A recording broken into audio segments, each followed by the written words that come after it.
Voici un policier qui est devenu fou et qui s'est mis à balayer tout un carrefour après avoir racketé la mauvaise personne. Histoire vraie. L'affaire se passe en Côte d'Ivoire, plus précisément à Abidjan. Voici le policier en question. Ici, on va l'appeler Alex. Alex donc était habituellement posté vers un carrefour pour gérer la circulation, voir les permis de conduire, etc.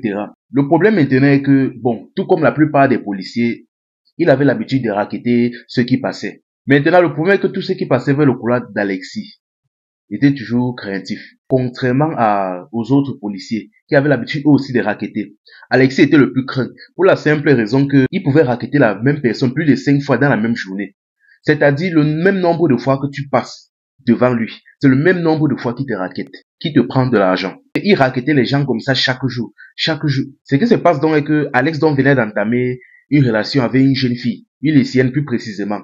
La veille, peut-être comme c'était vendredi, la petite lui a dit qu'elle voulait partir à la braiserie manger. La jeune fille lui a dit qu'elle voulait manger le porc. Le gars a donc promis à la petite que le lendemain, ils allaient donc sortir manger. Mais le problème donc alors, c'était l'argent. C'est là où là maintenant, il a commencé à être sérieusement violent pendant ses surveillances. C'est-à-dire, dès qu'une personne passait, il le rackettait sauvagement et s'il n'avait pas d'argent, il te faisait sortir du véhicule. Il te faisait faire nettoyer le carrefour et il te giflait avant de te laisser partir. Il a répété ça sur plusieurs personnes jusqu'à vers la soirée, un taximan comme ça, s'est arrêté devant lui. Il a aussi essayé de le racketter. Le gars a dit que mais tu ne me reconnais pas. Il n'a rien voulu comprendre. Il a seulement dit si tu veux passer seulement tu donnes l'argent. Là maintenant le taximan s'est fâché. Il a dit que c'est quoi ça? Comment depuis le matin, à chaque fois que je passe, tu me raquettes. Je suis passé plusieurs fois le matin, tu m'as pris l'argent. Je suis passé plusieurs fois à midi. Pareil. Même le soir, tu vas encore faire ça comment? Le gars dit que non, voilà, je ne te donne rien. Il dit que voilà, le tout, si je te donne rien. Voilà même le soir qui tombe. Je ne suis même pas sûr d'avoir de quoi mettre le carburant dans la voiture. Mais Alex, lui, ne voulait rien comprendre. Son problème était qu'il devait accumuler assez d'argent pour pouvoir sortir avec sa petite le lendemain. Là, il s'est fâché. Il a dit, comme tu n'as pas l'argent, là, sors du véhicule. Le monsieur est sorti du véhicule. Il lui a fait balayer tout le carrefour. Il a humilié, insulté, fatigué jusqu'à un moment donné. Dès qu'il a terminé, il a giflé le monsieur avant de le laisser monter dans sa voiture et partir. Toute la population était là, il regardait la scène. Mais personne ne voulait intervenir. Dès qu'il a fini là, le monsieur donc n'a rien dit. Il est seulement monté dans son taxi, il est parti. Et dès qu'il est parti là, le lendemain, on ne sait pas trop ce qui s'est passé. On voit donc le policier Alex devenu fou comme ça, en plein carrefour, en train de balayer le carrefour. On le voit comme ça, en train de balayer le carrefour. Bon, au début peut-être on se disait que non, là, il était juste là pour... On se disait peut-être que là, il faisait ça de bonne foi pour l'entretien, mais on voit que même le soir, il est toujours là en train de balayer.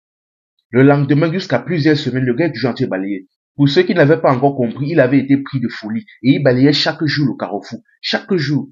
Ceux qui avaient assisté à la scène de la veille avaient compris que le monsieur qu'il avait maltraité la dernière fois là a sûrement dû faire quelque chose. C'est comme ça que jusqu'à maintenant, il est toujours en train de faire ça. Bon, là maintenant, on suppose que sa famille a dû le prendre là pour partir faire les coutumes, voir si on pouvait régler l'affaire. Mais franchement, la famille, franchement, l'affaire même de racket chez les policiers là, bon, déjà même, c'est déjà même une réalité ici. On a déjà compris ça, mais racketter la même personne plusieurs fois pendant une même journée. Non.